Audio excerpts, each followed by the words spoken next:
पूरी दुनिया की संस्कृति 2-3 महापुरुषों के इर्द गिर्द सिमट जाती है। मैं कुरान और बाइबल वालों से पूछता हूं कि क्या कुरान में मैथमेटिक्स है? क्या कुरान में साइंस है? क्या कुरान के अंदर एग्रीकल्चर साइंस है, कृषि विज्ञान है? क्या उसके अंदर स्वास्थ्य विज्ञान है? उसके अंदर मेडिकल साइंस है? कुरान में, बाइबल में आपको अच्छी बातें मिलेंगी, अच्छा जीवन जियो, अच्छा व्यवहार करो, आपस में प्यार करो, लेकिन कुरान में, पुराण में आपको मेडिकल साइंस नहीं मिलेगी, पॉलिटिकल साइंस नहीं मिलेगी, मैथमेटिक्स, फिजिक्स, केमिस्ट्री नहीं मिलेगी। अस्सलाम वालेकुम एंड हेलो एवरीवन, मैं sir Babar Diwan, welcome back to another video. तो कैसे हैं आप सब? उम्मीद करता हूँ सब खैरियत से होंगे, मज़े में होंगे। तो मेरा कुरान वालों को चैलेंज है, अगर वो एक बात साबित करते हैं तो मैं इस्लाम कबूल कर लूँगा। ये हिंदू पंडित जो हैं बाबा रामदेव, काफ़ी ज़्यादा फेमस है, काफ़ी तगड़ी फैन फॉलोइंग रखते हैं इंडिया के अंदर, तो उनका ये कहना है। तो चलिए जी उनको सुनते हैं और डॉक्टर जाकिर साहब उसको कैसे एक्सप्लेन करते हैं वो आज की इस वीडियो के अंदर हम देखने वाले हैं। वीडियो काफ़ी ज़्यादा इंटरेस्टिंग होने वाली है। इस वीडियो के अंदर आपको काफ़ी कुछ इस्लाम के हवाले से सीखने को मिल सकता है। तो चलिए जी वीडियो को स्टार्ट करते हैं बिना किसी देरी के। Let's get start this video. अस्सलाम वालेकुम रहमतुल्लाहि व बरकातुहू। दोस्तों, उम्मीद करता हूँ आप लोग ईमान और सेहत की सलामती के साथ होंगे। आज मैं आपके लिए एक बेहतरीन वीडियो लेकर आया हूँ। आपने वीडियो में हमारे साथ एंड तक रहना है ताकि मुकम्मल बात समझ आ सके, और वीडियो को लाइक और शेयर करना तो बिल्कुल ना भूलिएगा। और आज की वीडियो में जो सबसे अच्छी बात आपको लगी हो वो आपने कमेंट करके हमें ज़रूर बताना है। पूरी दुनिया की संस्कृति 2-3 महापुरुषों के इर्द गिर्द सिमट जाती है। मैं कुरान और बाइबल वालों से पूछता हूं कि क्या कुरान में मैथमेटिक्स है? क्या कुरान में साइंस है? क्या कुरान के अंदर एग्रीकल्चर साइंस है, कृषि विज्ञान है? क्या उसके अंदर स्वास्थ्य विज्ञान है? उसके अंदर मेडिकल साइंस है? कुरान में, बाइबल में आपको अच्छी बातें मिलेंगी, अच्छा जीवन जियो, अच्छा व्यवहार करो, आपस में प्यार करो, लेकिन कुरान में, पुराण में आपको मेडिकल साइंस नहीं मिलेगी, पॉलिटिकल साइंस नहीं मिलेगी, मैथमेटिक्स, फिजिक्स, केमिस्ट्री नहीं मिलेगी। हमारे वेदों ने जो हमें ज्ञान दिया उसमें सारे संसार का श्रेष्ठ ज्ञान समाहित। यह है भारतीय संस्कृति का गौरव। हम किसी का अनादर नहीं करते, लेकिन हमको किसी आयातित धर्म, संस्कृति, मत, पंथ, संप्रदाय की आवश्यकता नहीं है। ये संदेश है भारतीय संस्कृति उत्सव का।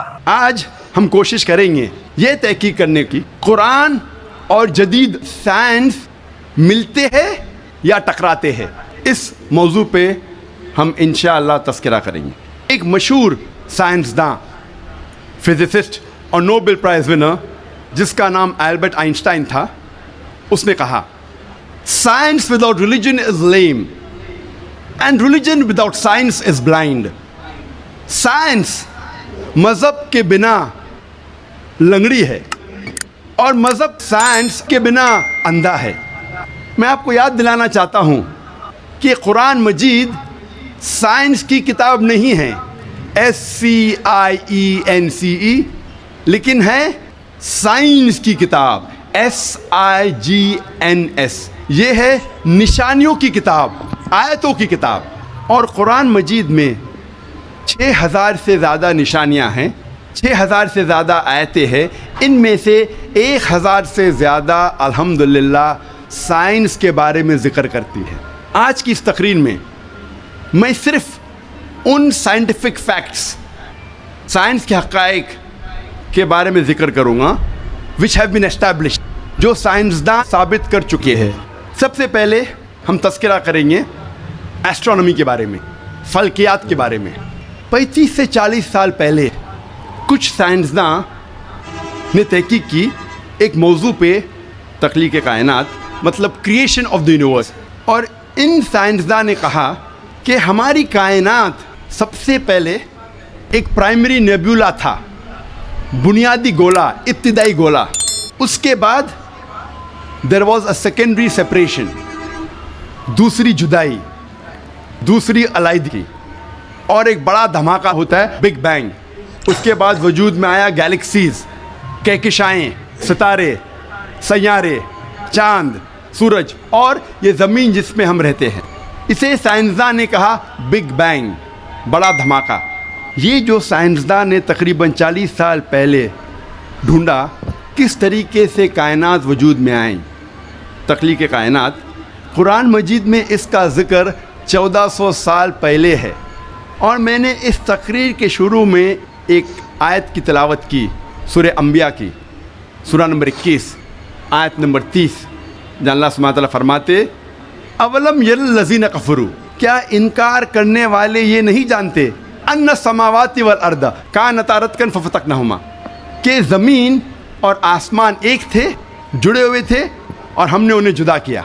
ये जो तख्लीक कायनात, creation of the universe, big bang, बड़ा धमाका, जो साइंसदान को 40 साल पहले पता चला, कुरान मजीद में इसका जिक्र है 1400 साल पहले। कुरान मजीद में अल्लाह सुब्हानहू व तआला फरमाते हैं सूरह फुसिलत में सूरा नंबर 41 आयत नंबर 11 और 12 में कि अल्लाह सुब्हानहू व तआला ने आसमान की तरफ देख के कहा जब वो धुआं था कि आसमान और ज़मीन एक साथ आ जाओ, विलिंगली और अनविलिंगली, अपने मर्ज़ी से या अपने मर्ज़ी के बिना।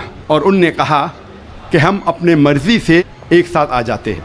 कुरान मजीद में लिखा है कि आसमान सबसे पहले धुआं था, अरबी लफ्ज़ है दुखान। और आज के साइंसदान ये कहते हैं कि कायनात बनने के पहले ये आसमान धुआं था। इंग्लिश में कहते हैं गैस, लेकिन अरबी में दुखान के मानी है स्मोक। कुछ मुफस्सरीन ने तर्जुमा किया मिस्ट, धुंध, जो मेरे हिसाब से सही तर्जुमा नहीं, क्योंकि धुंध होता है ठंडा और धुआं होता है गरम। धमाके के बाद हम अक्सर देखते हैं गरम धुआं, धुंध नहीं देखते। तो कुरान मजीद में लिखा है कि आसमान था धुआं। और आज साइंस ये कहती है कि स्मोक गैस से और बेहतरीन लफ्ज़ है। जो कुरान मजीद में दुखान लिखा है वो गैस से और बेहतरीन है, और scientifically smoke is a better word than gas. आप सोच सकते कुरान मजीद में इसका जिक्र है 1400 साल पहले।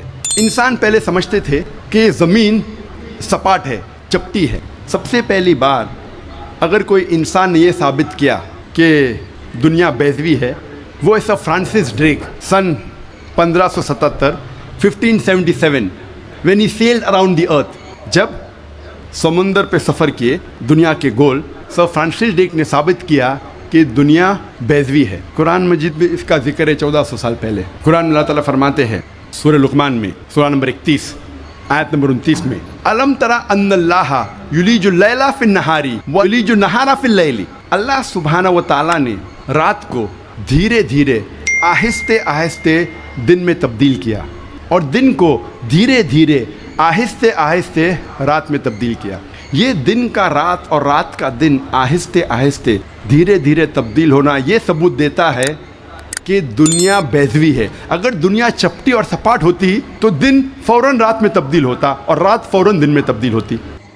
तो दोस्तों ये देखें डॉक्टर साहब के दलाइल, जबकि रामदेव कह रहा था कि कुरान करीम के अंदर जो है वो साइंस के मुतालिक, जदीद उलूम के मुतालिक कोई तज़किरा नहीं है, जबकि डॉक्टर साहब हर चीज़ को कुरान से साबित कर रहे हैं। अल्लाह ताला फरमाते सूरह अज़्ज़ुमर में सूरा नंबर 39 आयत नंबर 5 में कि अल्लाह सुब्हानहू व तआला रात को दिन पे लपेटता है और दिन को रात पे लपेटता है। कुरान में अरबी लफ्ज़ है कवारा, जिसके मानी लपेटना। जिस तरीके से एक इंसान फेटा सिर पे लपेटता है, a person coils the turban on the head, उसी तरीके से अल्लाह ताला फरमाते हैं कि रात दिन पे लपेटी जाती है और दिन रात पे लपेटा जाता है। ये दिन का रात और रात का दिन पे लपेटना उसी वक्त पॉसिबल है जब दुनिया बैज़वी है। अगर दुनिया चपटी और सपाट होती तो ये मुमकिन ना होता। कुरान मजीद में अल्लाह ताला फरमाते हैं सूरह नाज़ियात में सूरा नंबर 79 चैप्टर 79 आयत नंबर 30 में वल अर्द बाद ज़ालिका दहाहा, और उसके बाद अल्लाह सुब्हानहू व तआला ने ज़मीन को फैलाया बिछौना जैसे। दहाहा के एक मानी है फैलाना और दहाहा की दूसरी मानी आता है अरबी लफ्ज़ धुइया से, जिसके मानी है बैज़ा, जिसके मानी है अंडा। और हम जानते हैं कि दुनिया गोल है, बैज़वी है, और हम ये भी जानते हैं आज कि दुनिया पूरी तरीके से गोल नहीं है। वो ऊपर और नीचे से from the poles it is flattened, ऊपर और नीचे से चपटी है, जिसे हम कहते हैं अंग्रेज़ी में जियोस्फेरिकल इन शेप, अर्ज़ी बैज़वी। और ये लफ्ज़ जो दहाहा है वो आम अंडे के लिए नहीं है, आम बैज़े के लिए नहीं, खुसूसन शुतुरमुर्ग के अंडे के लिए, शुतुरमुर्ग के बैज़े के लिए। और जब हम देखते हैं शुतुरमुर्ग का बैज़ा अंडा इस जियोस्फेरिकल इन शेप, अर्ज़ी बैज़वी के शक्ल में है। आप सोच सकते हैं 1400 साल पहले इस किताब में लिखा है कि ये ज़मीन, ये धरती इस जियोस्फेरिकल इन शेप। अर्जी बैजवी शक्ल में है। पहले इंसान ये सोचते थे ये चांदनी जो है, चांद की रोशनी, ये उसकी खुद की रोशनी है। चंद सदी पहले हमें पता चला कि चांद की रोशनी, चांदनी उसकी खुद की रोशनी नहीं है, ये सूरज की ली हुई रोशनी है, सूरज की मुनअक्स शुदा रिफ्लेक्टेड लाइट है। कुरान मजीद में अल्लाह सुब्हानहू व तआला फरमाते हैं सूरह फुरकान में सूरह नंबर 25 आयत नंबर 61 में, अल्लाह सुब्हानहू व तआला ने आसमान में बुर्ज रखे, तारों के झुंड, और इसमें रखा सूरज जिसके पास खुद की रोशनी है, सुलगता हुआ चिराग, और रखा चांद जिसकी ली हुई रोशनी है। आज माहिरीन अर्जियात, जियोलॉजिस्ट ये कहते हैं कि ज़मीन का रेडियस निस्फ कतर, रेडियस उर्दू में कहते हैं निस्फ कतर, वो तकरीबन 3750 मील है, और जो अंदरूनी हिस्सा है ज़मीन का वो सयाल है, लिक्विड है, हॉट लिक्विड, गर्म सयाल, और इसमें कोई जानदार चीज़ जी नहीं सकती।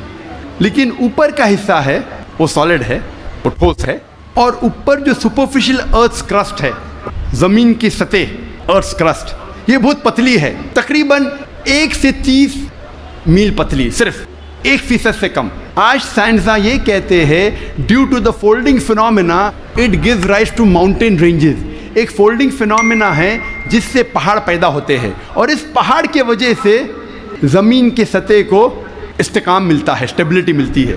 कुरान मजीद में अल्लाह ताला फरमाते हैं सूरह नबा में सूरह नंबर 78 78 आयत नंबर 6 और 7 में, हमने ज़मीन बिछाई है, वल जिबाला औतादा, और पहाड़ को औताद जैसा बनाया है।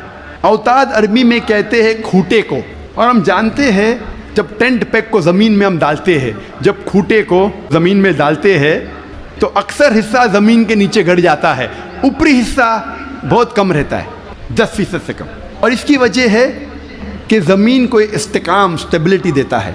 कुरान मजीद में अल्लाह ताला फरमाते हैं सूरह नाज़ियात में सूरह 79 आयत नंबर 32 में, और सूरह गाशिया सूरह नंबर 88 आयत नंबर 19 में, हमने पहाड़ को ज़मीन से मजबूती से बनाया है। कुरान मजीद में अल्लाह सुब्हानहू व तआला फरमाते हैं सूरह फुरकान में सूरह नंबर 25 आयत नंबर 53 में 53 में, अल्लाह सुब्हानहू व तआला ने 2 किस्म के पानी बनाए हैं, एक पीने वाला और मीठा, और दूसरा खारा और कड़वा, और दोनों के बीच अल्लाह ने एक बरज़ख बनाया है, बिना दिखने वाला एक वेल, एक पर्दा।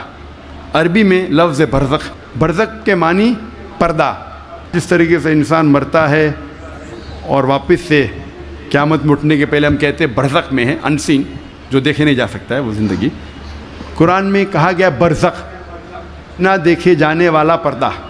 मरजल बहरैन यल्तक़ियान बैनहुमा बरज़ख गुलाब गियान, कि अल्लाह सुब्हानहू व तआला ने 2 किस्म के पानी बनाए जो आपस में मिलते हैं, लेकिन इनके दरमियान एक बरज़ख है, इनके दरमियान एक पर्दा है।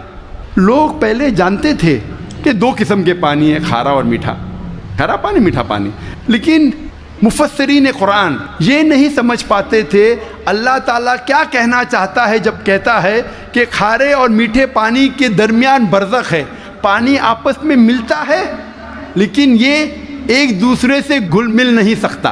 आज जो साइंस तरक्की करने के बाद और इल्म बहर के बारे में हम आज और जानते हैं, जब प्रोफेसर हे जो USA के मशहूर माहिर है इल्म बहर में, ये साइंटिस्ट ने कहा कि इसके मानी हैं, आज हम जानते हैं कि जब भी मीठा पानी खारे पानी में जाता है, बहता है, वो मीठा पानी अपनी मिठास को खो देता है और खारा बन जाता है, और इसके दरमियान there is a transitional homogenising area, जो अरबी में कुरान में लिखा है बरज़ख, एक पर्दा। कुरान मजीद 600 साल नाजिल होने के बाद इब्न नफीस ने हमें बताया ब्लड सर्कुलेशन के बारे में, किस तरीके से खून रगों में दौड़ता है। 400 साल इब्न नफीस के बाद विलियम हार्वी ने दुनिया में मशहूर किया। हम हमारे स्कूल में विलियम हार्वी के बारे में पढ़ते हैं, विलियम हार्वी ने हमें ब्लड सर्कुलेशन सिखाया। इब्न नफीस के बारे में कोई नहीं पढ़ता। इब्न नफीस ने विलियम हार्वी के 400 साल पहले जिक्र किया ब्लड सर्कुलेशन के बारे में। और उसके 600 साल पहले कुरान में इसका जिक्र है।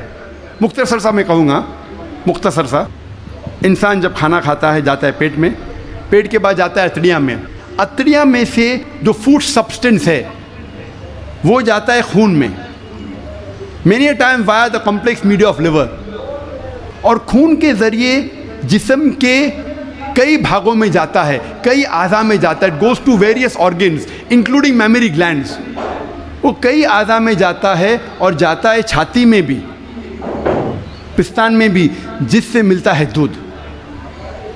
मुख्तसर कुरान मजीद में ब्लड सर्कुलेशन और प्रोडक्शन ऑफ मिल्क के बारे में कहा गया है सूरह नहल में सूरह नंबर 16 आयत नंबर 66 में, आयत नंबर 66 अल्लाह ताला फरमाते हैं कि मेश्वर में, कैटल में, भेड़ बकरी गाय बैल, इनमें आपके लिए निशानी है और इनके बदन में से आपको मिलता है पीने के लिए दूध, जो आता है इंटेस्टाइन के कॉन्स्टिट्यूएंट्स और खून के दरमियान से, जो आपके लिए अच्छी चीज़ है।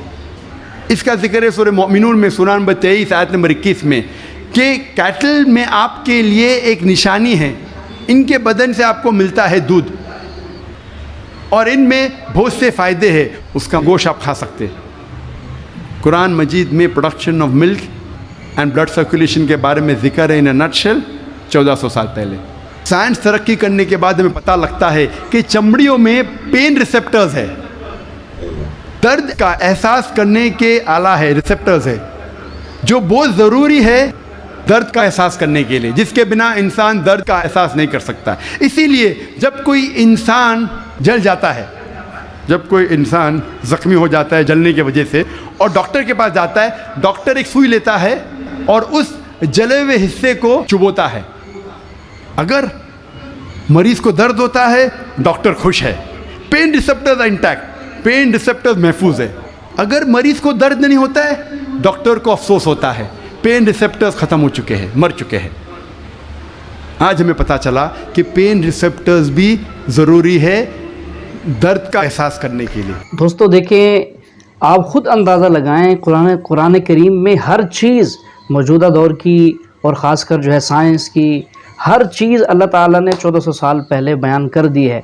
तो मेरे ख्याल से आप लोग इस वीडियो को इतना ज़्यादा शेयर करें कि रामदेव तक ये वीडियो पहुँचे और वो इस बात को समझ ले कि हाँ, कुरान करीम के अंदर अल्लाह ताला ने साइंस भी बयान की है। कुरान मजीद में कहा गया है सूरह निसा में सूरह नंबर 4 आयत नंबर 56 में, आयत नंबर 56 में, जो लोग हमारी निशानियों का इनकार करते हैं उन लोगों को हम आखिरत में आग में डालेंगे और जितनी बार उनकी चमड़ियाँ जलेंगी उतनी बार हम उनको नई चमड़ी देंगे ताकि वो दर्द का एहसास कर सके। अल्लाह ताला क्या कहना चाहता है कि जो लोग हमारी निशानियों को झुटलाते हैं, इनकार करते हैं, हम उनको आखिरत में आग में डालेंगे और जितनी बार उनकी चमड़ियाँ जलेंगी उतनी बार हम उनको नई चमड़ी देंगे ताकि वो दर्द का एहसास कर सके। अल्लाह ताला ये कहना चाहता है कि चमड़ियों में पेन रिसेप्टर्स है, अगर पेन रिसेप्टर्स मर गए तो दर्द कैसा होगा, तो दर्द का एहसास दिलाने के लिए नई चमड़ी देंगे, जलेंगी नई चमड़ी देंगे। अल्लाह ताला फरमाते हैं सूरह क़यामा में सूरह नंबर 75 सूरह नंबर 75 आयत नंबर 3 और 4 में, इनकार करने वाले जब कहेंगे अल्लाह सुब्हानहू व तआला आखिरत के दिन में हमारी हड्डियों को कैसे जोड़ेगा। हम जानते हैं मरने के बाद दफन हो जाते, हड्डियाँ मिट्टी में मिल जाती है, डिसइंटीग्रेट होती है, तो अल्लाह ताला आखिरत में हमारे हड्डियों को कैसा इकट्ठा करेगा, कैसे हमें पहचानेगा। अल्लाह ताला कहता है कि उनसे कहो कि अल्लाह सुब्हानहू व तआला सिर्फ हड्डियों को इकट्ठा नहीं कर सकता, लेकिन आपकी उंगलियों के पोर पोर को फिर से बना सकता है। अल्लाह ताला क्या कहना चाहते हैं कि हड्डियों को सिर्फ इकट्ठा नहीं कर सकता, लेकिन आपकी उंगलियों के पोर पोर को फिर से इकट्ठा कर सकता है। सन 1880 में सर फ्रांसिस गोल्ड ने ईजाद किया फिंगरप्रिंटिंग मेथड और कहा कि करोड़ों लोगों के दरमियान 2 लोग में यकसा फिंगरप्रिंट्स नहीं हैं, और आज हम फिंगरप्रिंटिंग मेथड इस्तेमाल करते हैं मुजरिम को पकड़ने के लिए। इंटरपोल करती है, पुलिस करती है, CID, FBI, CIA, जानने के लिए मुजरिम कौन है। जो 1880 में हमने जाना, 130 साल पहले, 1400 साल पहले कुरान में लिखा है, हड्डियों को तो छोड़ो, हम आपकी उंगलियों के पोर पोर को इकट्ठा कर सकते।